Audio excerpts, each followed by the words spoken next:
계안!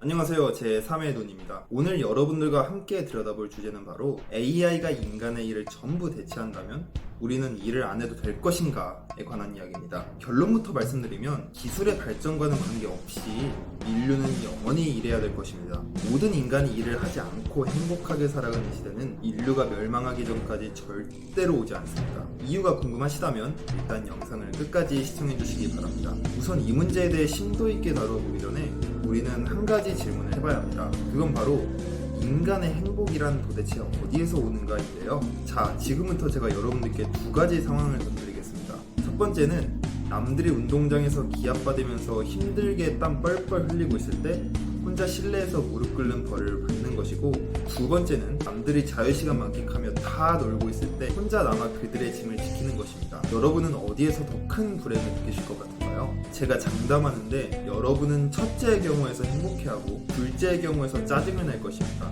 무릎을 꿇는 것보다 짐 지키는 게 훨씬 편한데도요. 이처럼 인간의 행복은 완전하게 상대성을 띠고 있습니다.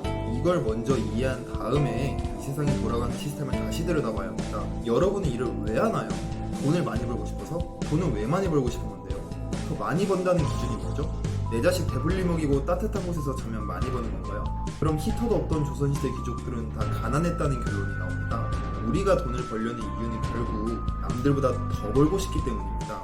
그리고 그 이면을 더 자세히 들여다보면 더 많은 돈으로 더 많은 것을 누리고 더 큰 우월감을 느끼기 위해서인 거죠. 제가 재미있는 비유를 하나 들어볼게요. 한국 사람이라면 누구나 온라인 게임을 해봤을 겁니다. 그리고 게임에는 현질이라는 게 있죠. 그런데 그거 아시나요? 실제로 게임에서 돈을 쓰는 사람의 비율은 5%가 채 안 된다고 합니다. 대부분의 사람은 무료로 게임을 즐기고 있는 거죠. 그럼에도 불구하고 게임사는 이 95% 사람들을 절대로 버리지 않습니다. 그 이유가 뭔지 아세요?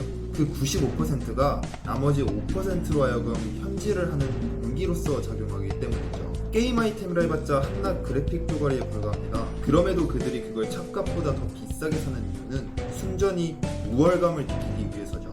그럼 누군가는 이렇게 반문할 수도 있죠. 아닌데? 난 현질 안 해도 게임 재밌게 잘했는데. 맞아요. 일시적으로는 그럴 수도 있습니다.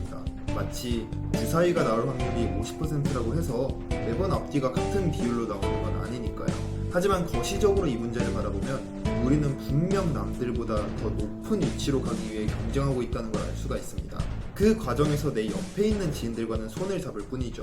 자, 그럼 아까 주제로 다시 돌아와 보겠습니다. AI가 인간의 모든 일을 대체한다면 어떻게 될까요? 인간은 분명 자신들의 욕망을 채워줄 무엇인가를 또 찾게 될 것입니다. 남들보다 우월해지기 위해서요. 제가 생각하는 이 세상은요,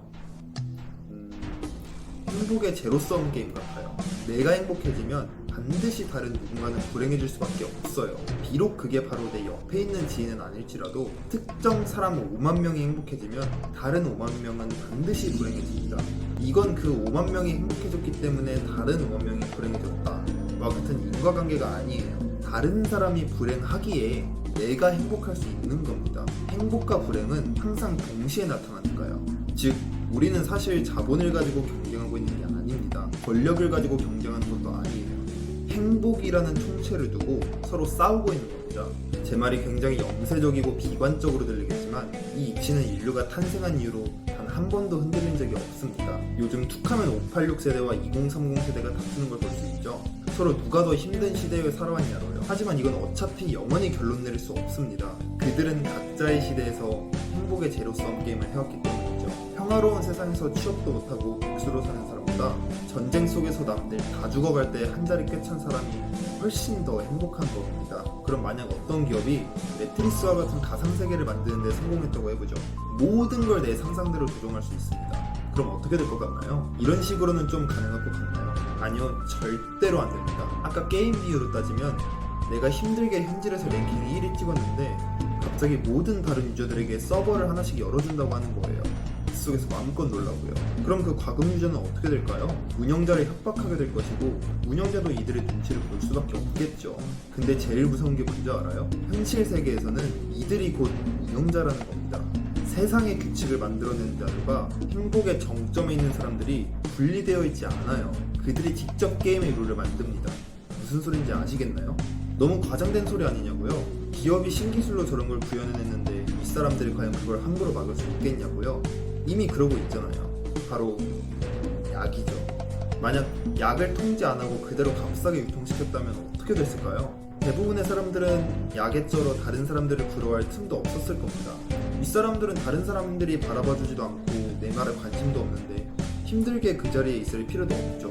그들은 절대로 모두가 행복하게 사는 세상을 바라지 않습니다. 그들의 행복은 결국 다른 사람의 불행으로부터 오는 거니까요. 즉, 기술의 발달은 편리함과 관련이 있지 우리가 일을 하는 이와는 전혀 관련이 없습니다. 실제로 과학기술이 발달했어도 우리의 노동시간은 전혀 줄어들지 않고 있죠. 아마 우린 죽을 때까지 일할 겁니다. 다른 사람보다 더 위에 있기 위해서요. 오늘의 요약, 우리는 다른 사람보다 행복해지기 위해서 일을 한다. 세상은 행복의 제로섬 게임이다. 고로 일의 형태만 변화될 뿐이지 우리는 서로의 행복을 놓고 영원히 경쟁해야 한다. 영상 재밌게 보셨으면 좋아요와 구독 부탁드리겠습니다.